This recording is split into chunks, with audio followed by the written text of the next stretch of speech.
आप सब लोग। आज हम आए हैं फोटोग्राफी वॉक के लिए। अभी हम बैठे हैं रिक्शे पे, रंगीला रिक्शा। और ये इवेंट ऑर्गेनाइज किया है वॉल सिटी वालों ने। ये देखें जी, इस वक्त हम वॉल सिटी के हेड ऑफिस में सब इकट्ठे हुए हैं। ये है हमारा मीटिंग पॉइंट और यहाँ से इंशाल्लाह ताला अब हम फोटोग्राफी वॉक के लिए निकलेंगे।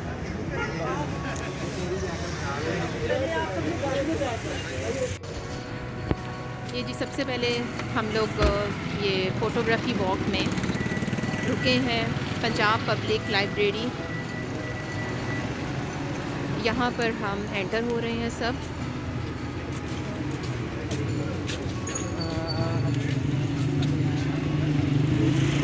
ये सब फोटोग्राफर्स जिन्होंने इस वॉक को ज्वाइन किया है।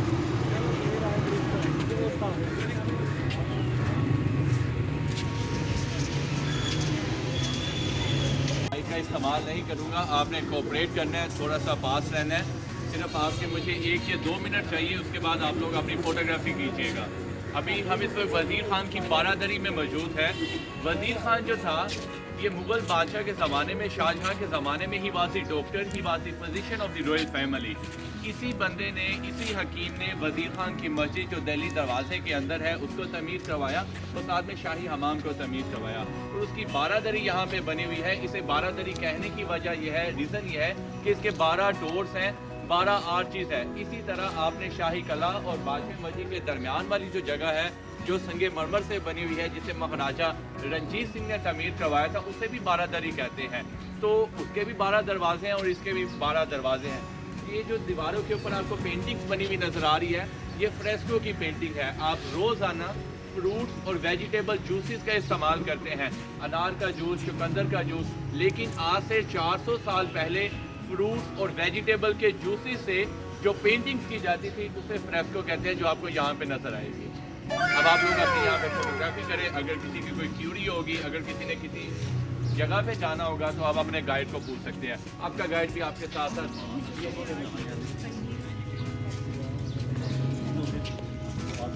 ये जी गाइड ने बहुत अच्छा स्टार्ट में एक्सप्लेन किया इस लाइब्रेरी के बारे में, इस बारादरी के बारे में।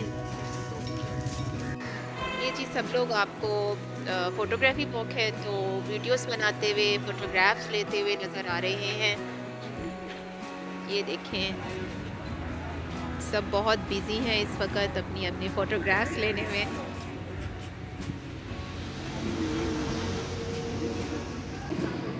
ये जी हम आपको बारादरी का ऊपर से व्यू दिखा रहे हैं।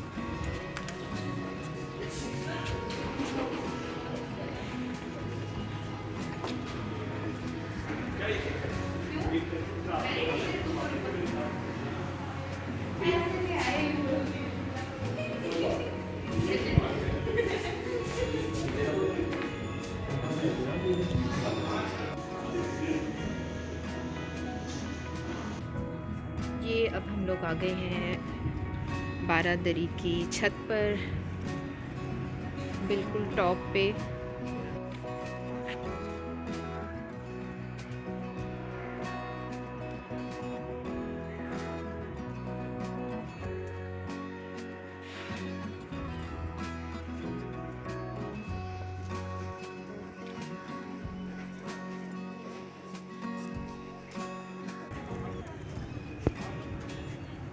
सब लोग, सब फोटोग्राफर्स और जितने भी लोग यहाँ पर जमा हैं, सब लोग बहुत एंजॉय कर रहे हैं। डिफरेंट फ़ोटोज़ क्लिक हो रही हैं यहाँ पर।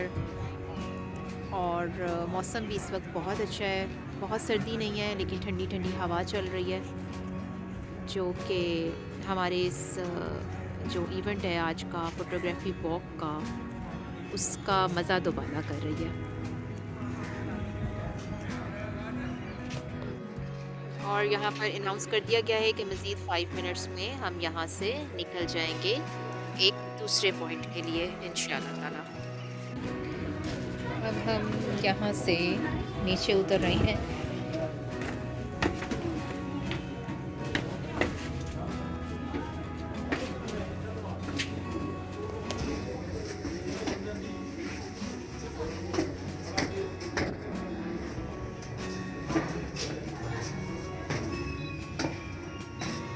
के बाद हम यहाँ से मूव करेंगे और जनरल अलार्ट का मकबरा से कुड़ी बाग भी कहा जाता है, वहाँ जाएंगे। इसके बाद हमारा थर्ड पॉइंट होगा Qutubuddin Aibak Tom, then Barkat Ali hall. इन सब जगहों पे हॉल सिटी अथॉरिटी जो है वो कंजर्वेशन का काम कर रही है और आपको डिफरेंस नज़र आएगा काम को करने का। फिर लास्ट पॉइंट हमारा होगा फूड स्ट्रीट, जहाँ आप फोटोग्राफी कर सकते हैं, हजरत बाग में जा सकते हैं। ये सारे पॉइंट आपके लिए ओपन हैं। अभी हम खड़े हैं वज़ीर खान बारादरी में, इससे मुतालिक थोड़ी सी ब्रीफिंग। ये बारादरी शेख इल्मुद्दीन अंसारी, जिनका लक़ब वज़ीर खान था, उन्होंने बनवाई और जिनके बारे में आप जानते होंगे कि दून शहर में उनकी वज़ीर खान मस्जिद और शाही हमाम भी उनकी कंस्ट्रक्शन हैं। उन्होंने ये एक गार्डन बनवाया था, नखलिस्तानी वज़ीर इसको कहा जाता था। दरमियान में ये बारादरी थी, इर्द गिर्द बहुत बड़ा बाग था जहाँ डेट पाम ट्रीज हुआ करते थे। ब्रिटिश दौर में यहाँ इस बाग के हाथ में और मुख्तलिफ इमारतें जो हैं वो इर्द गिर्द तामीर हुई। इसी बारादरी में म्यूज़ियम बनने से पहले फर्स्ट म्यूज़ियम ये बारादरी इस इमारत ने सर्व किया। देन जब म्यूज़ियम बन गया 1885 में, तो म्यूज़ियम यहाँ से शिफ्ट हो गया। इसी तरह पंजाब पब्लिक लाइब्रेरी के लिए पहले ये इमारत इस्तेमाल में आई और देन 1939 में पंजाब पब्लिक लाइब्रेरी की इमारत बनने के बाद लाइब्रेरी यहाँ से वहाँ शिफ्ट हो गई। इस वक्त ये बारादरी की इमारत जो है वो आपके सामने है। यहाँ कंजर्वेशन का काम हमारा इदारा कर रहा है। अभी आज के लिए हमने इसको रोका है ताकि आप लोग विजिट कर लें, फिर से वो इसको कंटिन्यू करें। ठीक है, एनीथिंग एल्स अगर कुछ और मज़ीद जानना चाहें तो जी बिल्कुल फेड होती हैं और ये काफ़ी हद तक ये फिर से रिवाइव की गई हैं। आजकल हमारे यहाँ पे कंजर्वेशन का काम चल रहा है। इससे पहले अगर आप देखते तो ये काफ़ी इनकी हालत जो है वो ख़राब, अभी भी यहाँ पे भी आपको थोड़ा थोड़ा कहीं ना कहीं डिफरेंस नज़र आएगा। मुकम्मल तौर पर नहीं किया और वो इसीलिए है ताकि कुछ पैचेस बीच में मौजूद रहें और पता चलता रहे कि काम में डिफरेंस है, ये पहले की हालत है और ये बाद यूज़ करना चाहें तो ज़रूर कर सकते हैं, लेकिन ये थोड़ी महंगी अफोर्ड करें। हाँ, अफोर्डेबिलिटी है तो ज़रूर। जी, शेख इल्मुद्दीन अंसारी वज़ीर खान। जी आपके पास किस तरह के कार्यक्रम हैं? जी बिल्कुल।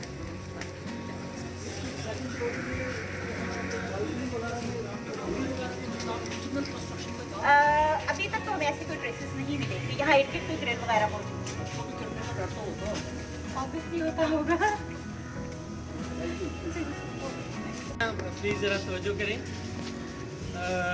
मैं थैंक यू बोलता हूँ मिस मीना का और वर्ल्ड सिटी अथॉरिटी का, कामरान अशारी साहब का और मिस तानिया का। उन्होंने फ़ोटोग्राफ़र्स को ये फैसिलिटी दी कि उन जगहों के ऊपर भी जाके काम करें जिन जगहों का पहले बिल्कुल पता भी नहीं था। और इनकी सपोर्ट के साथ हम लोग फ़ोटोग्राफ़र्स को लेके मुख्तलिफ ऐसी जगहों पे जाते हैं जहाँ पे नॉर्मल डेज़ में फ़ोटोग्राफी अलाउड नहीं है। उसके बहुत सारे रीज़न्स हैं, सिक्योरिटी के रीज़न्स होते हैं या कुछ और ऐसी चीज़ें जिनकी वजह से जो गवर्नमेंट इजाज़त नहीं देती। तो इस तरह की एक्टिविटीज़ में आप अगर रेगुलर आते रहेंगे तो ये मौके हम लोगों को मिलते रहेंगे कि मुख्तलिफ जगहों के ऊपर जाएं। अभी जो हमारे पाइपलाइन में है रोज़ों से पहले, उसमें शालामार का भी एक विज़िट है और मकबरा जहांगीर कॉम्प्लेक्स का भी एक विज़िट है जो रोज़ों से पहले हो जाएगा। हम ग्रुप में उसको अनाउंस करते जाएंगे। तो आज के दिन का जो ब्रैडला हॉल था वो हमने स्किप किया है क्योंकि वहाँ पे कंस्ट्रक्शन हो रही है और वहाँ पे फ़ोटोग्राफी जो है वो पॉसिबल नहीं थी। तो यहाँ पे हमने रोक के तो ज़रा क्लियर करवा के तो ये काम किया है। तो इंशाल्लाह ब्रैडले हॉल जो है वो आने वाली किसी वॉक में जो है ना उसको हम शामिल कर देंगे। तो अभी हम यहाँ से मूव करेंगे और ग्रुप फ़ोटो एक बनेगा डाउनस्टेयर ग्रुप फ़ोटो बनेगा। डिपार्टमेंट के ऑफिशियल फ़ोटोग्राफ़र रहे हैं और 40 ईयर्स उन्होंने मुख्तलिफ मोनूमेंट्स और आर्कियोलॉजिकल साइट्स का जो है वो डॉक्यूमेंटेशन की है। तो वो आपसे कुछ बात करना चाहेंगे। ये समझ लिए कि मेरी 40 साल सफर आर्कियोलॉजी में गुजरी है। उसमें जितने भी हिस्टोरिकल मोनूमेंट है ना, वो सब का हमने एज ए गवर्नमेंट लेवल पे अपना विजिट किया। उसमें जो पहला था ना 1986 में जब मेरी पहली ड्यूटी लगी वो यहाँ थी, जब मुझे अपॉइंटमेंट लेटर नहीं मिला था एज ए डेली वेजेस। जब मैं आया तो ये समझ लीजिए खंडर था, ये खंडर था, इसमें ये चीज़ नहीं थी। ये अपना वाटर चैनल मिट्टी में दबे हुए थे। ये जो था ना इसके अंदर लकड़ी के दरवाजे थे और उसके ऊपर जो सारा ये ना एक लकड़ी का आधा छत थे। हमने सारी इसको रिपेयरिंग करा के एज ए वाल्टेड रूम इसको बनाया। ये वाटर चैनल जो है ना ये हमने ज़मीन से दोबारा एक्सफिशन करके ना सारे निकाले, एक हमारा अभी भी दबा हुआ है, चारों एक तरफ है, एक दब गया है, वो हमने नहीं अपना कोशिश की। उसके बाद ये हमारा ज्योमेट्रिकल जो फर्श है, इसके ऊपर भी किसी ने केस कर दिया था कि जनाब ये जो ज्योमेट्रिकल डिज़ाइन कहाँ से लिया। फिर हमारे पास रिकॉर्ड होता है, जो हम पुराना रिकॉर्ड निकालते 30 साल, उसमें फिर कोर्ट में पेश किया कि हमारा ये है। इस तरह करके ये सारी समझ लें कि 1986 में 3 साल में ये जो बिल्डिंग बनी है इसमें नई जान डाली है। तो अब ये हमारा जो फ्रंट है ना, ये आर्कियोलॉजी में ये ना कहीं बैठे हो, आर्कियोलॉजी रिपेयरिंग का खास हिस्सा है। आर्कियोलॉजी है ना, उसमें हमारे इंजीनियर जो है ना वो अपना उसी तरह कंजर्वेशन करते हैं, हम नई चीज़ ऐड नहीं करते, हम उसको एविडेंस देखते हैं। अब ये हमारा जो फर्श है ना, ये हमने नया नहीं बनाया, हमने इसका एक पीस ना तो यहाँ रखा होता है, उसी को हम चैनल चलाते हैं, अंदर इसको में भी हमें एक चीज़ मिल जाती है, उसको चलाते हैं। नई चीज़ नहीं हम कर सकते, जो नया बनाएगा उसके ऊपर FIR दर्ज होगी, और वही भी हमारे टैक्स में स्वाद गया है क्या ग्रुप फोटो होने के बाद अब हम लोग गेट से बाहर निकल रहे हैं और जिन गाड़ियों के अंदर आए थे उनमें दोबारा अपनी अपनी निशिस्त पे बैठकर तो एक दूसरे पॉइंट पे जा रहे हैं। मेरा कमरा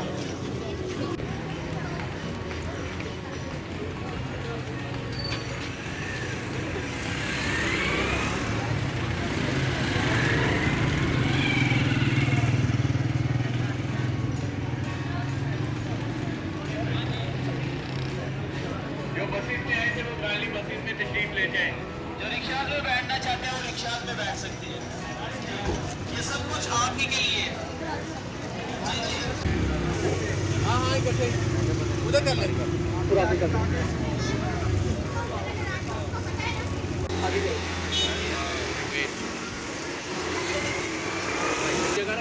जी जी मुझे तेरा ने ला के एक मिनट रुक जा आगे ले जाओ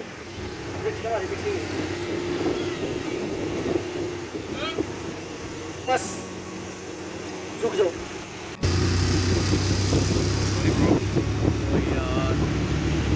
wait brake side side side side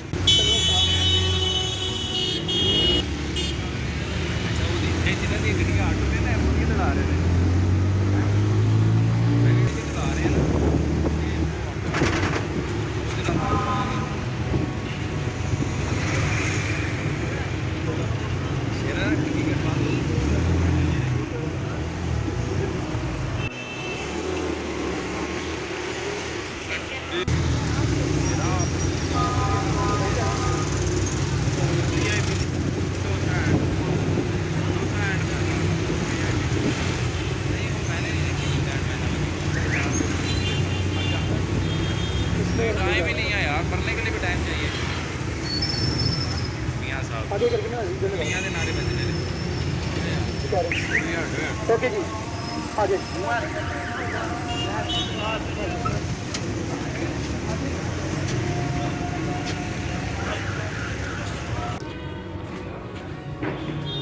wait करेंगे सब लोग यहीं पर। ये अब लोग हम आए हैं कुड़ी दा मकबरा।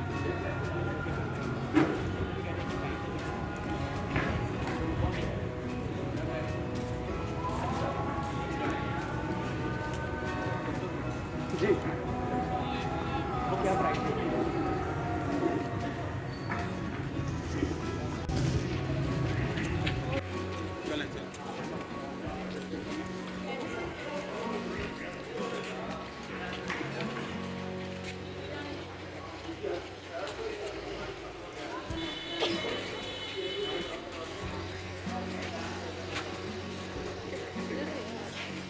नहीं, मैं तो जाऊंगी।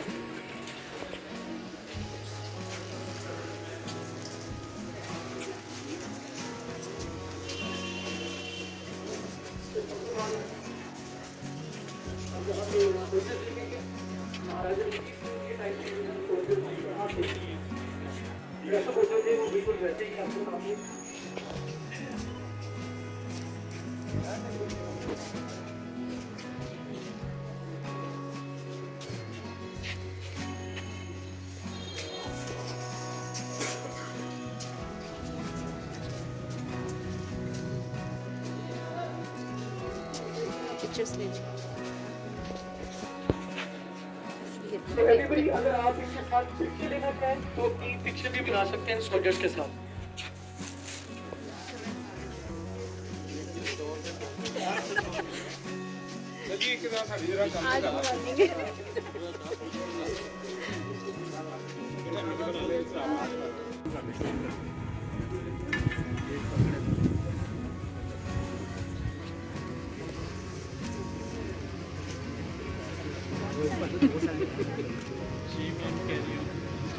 अच्छा जी, इस वक्त हम लोग जनरल अलार्ड और उनकी बेटी के मकबरे पर खड़े हैं, जिसे कुड़ी बाग भी कहा जाता है पंजाबी में।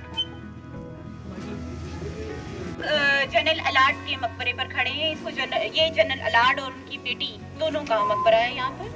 और जनरल अलार्ड एक फ्रेंच जनरल ऑफिसर थे जो कि नेपोलियन की फौज में थे, और वहाँ से वाटरलू की जंग के बाद ये वहाँ से फारिग हुए, और फिर बहुत सारे जो उस ज़माने के जो आर्मी मैन थे जो जंग के बाद बेरोजगार हो गए थे, उन्होंने ये एशिया का रुख किया, और उसी फौज में ये 2-4 ऑफिसर थे, एक जनरल अलार्ड थे, एक जनरल वेंचूरा। तो ये लोग जो हैं ये पेशावर के रास्ते खैबर पख्तूनख्वा से होते हुए ये लोग इस खत्ते में आए, और रणजीत सिंह के ज़माने में ये लोग यहाँ आए, और यहाँ पे इन्होंने जॉब के लिए या उसकी आर्मी में शामिल होने के लिए उससे रब्ता किया। रणजीत सिंह ने इनको शुरू में ये उसके लिए सस्पिशियस थे कि ये फिरंगी हैं जो यहाँ आए हैं और पता नहीं इनका क्या मकसद है, तो उसने फौरी तौर पर तो इनको जॉब नहीं दी या अपनी फौज में नहीं रखा। लेकिन बाद में जब उसकी शुबहात जो हैं वो थोड़े अरसे में ख़त्म हो गए, तो फिर बाद में उसने इनको अपनी एक फ़ौज ख़ास का इनके स्पुर्द कर दी कि एक स्पेशल फोर्स जो है उसके आप लीडर होंगे, और वो उसको आप ट्रेनिंग दें। ये लोग लाहौर में रहे। जनरल अलार्ड जो है इनकी शादी रंजीत सिंह की भतीजी बानू थी, उनका नाम था बानू समथिंग कुछ, उनसे उनकी शादी हुई, और उसके बाद उन्होंने यहीं पे बस गए लाहौर में ही। यहाँ उनकी एक बेटी थी, छोटी बच्ची, जो उस ज़माने में आम बच्चे जो हैं वो बीमारियों के नतीजे में मर जाया करते थे, उनकी वफ़ात बचपन में हो जाती थी, तो वो इसी तरह किसी बीमारी में मुब्तला होकर वो बच्ची फौत हो गई, तो उसको यहाँ दफनाया गया। उसके नाम पर इस बाग को कुड़ी बाग कहा जाता है कि इसके इर्द गिर्द ही कहीं जनरल अलार्ड की अपनी यहीं साइड में कहीं रिहाइशगाह भी थी, रखी हुई थी। और जब उसके कुछ 10-12 साल के वक्फे से जब जनरल अलार्ड की डेथ हुई पेशावर की मुहिम में, तो वहाँ से फिर उसकी डेड बॉडी को भी यहाँ लाया गया, और यहीं अपनी बेटी की बच्ची की कब्र के साथ उन्हें दफनाया गया। तो ये है जनरल अलार्ड की हिस्ट्री। ठीक है, अगर आप मज़ीद कुछ पूछना चाहें और मैं स्किप कर रही हूँ तो सिस्टर लेन की हिस्ट्री में भी है, शॉर्ट ऑफ हिस्ट्री हिस्ट्री में भी है लेन पोल्ट।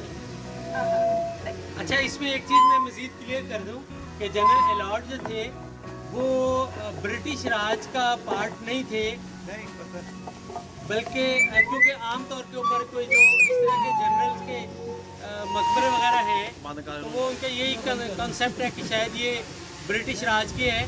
ये ब्रिटिश राज से इनका कोई ताल्लुक नहीं था, ये यहाँ पे आए थे, और महाराजा रंजीत सिंह की फ़ौज में फिर इन्होंने खिदमत अंजाम दी थी, और फिर बाकी ज़िंदगी यहीं गुजारी। ये फिर ब्रिटिश राज से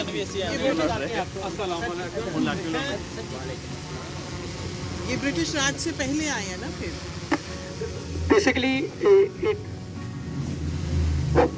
1815 में वाटरलू की जंग हुई थी नेपोलियन की। उसमें जब उसे शिकस्त हुई तो जितने भी उसकी आर्मी के लोग थे वो रोजगार के लिए पूरी दुनिया में फैले। रशिया भी गए, ये मिस्र भी गए, ईरान भी गए, अफगानिस्तान भी गए, और उधर से होते हुए पंजाब पहुंचे। पंजाब महाराजा रंजीत सिंह के पास आए 1820 में, लेकिन तब उन्हें थोड़ा सा शको शुबा थी कि इस बंदे पे हमना जरा ये फरंगी है। लेकिन 1822 में महाराजा रंजीत सिंह ने उन्हें जोर दी कि आप काम कर सकते हैं। उस पर 4 कंडीशंस भी थी। जितने भी फरंगी अपनी आर्मी में ज्वाइनिंग के लिए करते थे 4 कंडीशन रखते थे कि आपने, पहली कंडीशन ये कि गेटअप जो है हमारे जैसा करना है।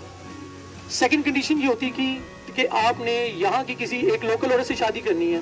थर्ड कंडीशन इस पे ये जो महाराजा रंजीत सिंह ने दी कि आपने, तीसरी कंडीशन ये है कि फ्रांस के साथ उस तरह के कनेक्शन खत्म करने होंगे, आपने मेरे साथ लॉयल रहना है, और कल को अगर फ्रांस मेरे खिलाफ जंग में खड़ा हो जाए तो आपने मेरा साथ देना, फ्रांस का नहीं। तो जनरल लॉर्ड ने ये सारी बातें मानी, और फिर उनकी एक भतीजी जो कि हिमाचल उत्तर प्रदेश वाली साइड से रहती थी, वहाँ से उसका रिश्ता आया और इसके साथ शादी हुई, जिसका नाम था भाई, बेसिकली उनका नाम था पान दाई। बेसिकली भाई पान दाई उनका नाम था। भाई पान दाई के साथ उनकी शादी हुई और उससे फिर एक बेटी हुई। उन्हीं जो काफी बच्चे हुए, 7 बच्चे हुए थे। जो सबसे छोटी बच्ची थी बीमार थी, बीमारी की वजह से उसकी 5 मार्च 1827 में उसकी डेथ हो गई। तो ये सारा एक गार्डन हुआ करता था और यहीं पे उनकी रहाइश होती थी जनरल अलॉट की।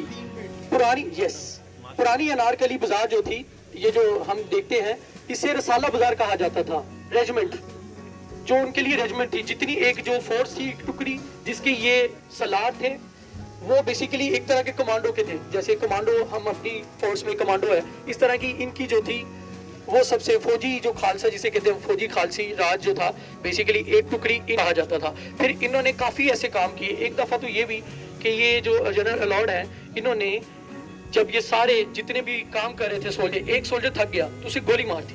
जब गोली मारी तो सब जितने भी थे पास वो डर गए कि फिर उसने बताया कि मुझे ये जो वीक बंदे हैं ये पसंद नहीं है। तो अपना आप दिखाने के लिए कि भाई मैं इस तरह का हूँ, तो इसी तरह मेरे साथ चलना है, अपने थोड़े से रूल्स रेगुलेशन को मेंटेन करने के लिए। जी नहीं, अभी कुछ नहीं करेगा। अब यहाँ से मूव करेंगे और कुतुबुद्दीन ऐबक का मज़ार है, वहाँ पे स्टे करेंगे और उसके बाद फिर हम वहाँ पे अनाउंसमेंट। जी मैडम जाएंगे। जो ग्रुप पहले एक चला गया है, आप देख के फिर आप आ जाए। अब आप लोग जी जो है वो राउंड ले लें।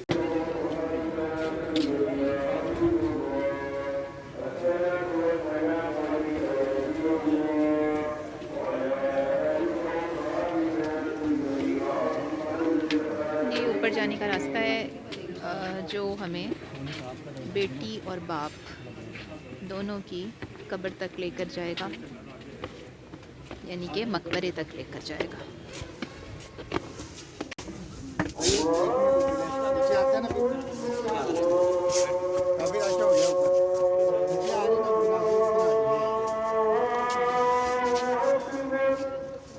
ठीक है,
यहाँ पर फातिहा ख्वानी कर ली जाए इनके लिए।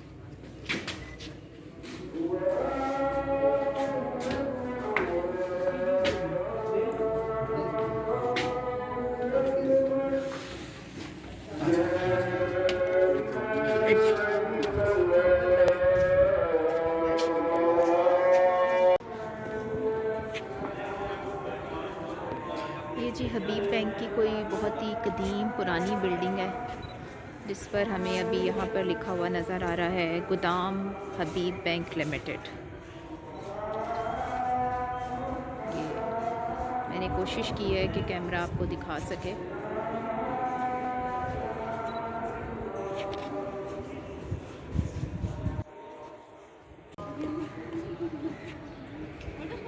फातेहानी के बाद और फ़ोटोग्राफ़ी के बाद अब हम लोग वापस नीचे की तरफ जा रहे हैं।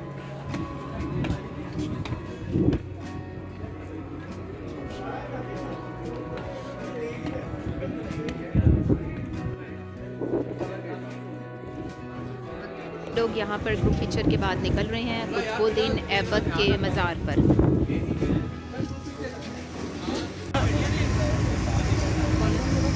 एक बार फिर हम रंगीला रिक्शा पे रवा दवा है अपनी अगली मंजिल की तरफ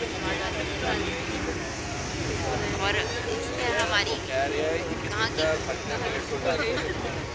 कुतुबुद्दीन ऐबक का मज़ार।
लोहारी गेट पर हम लोग अपने रंगीला रिक्शों और बसेस से उतरे और अब हम कुतुबुद्दीन ऐबक के मज़ार की तरफ रवा दवा हैं।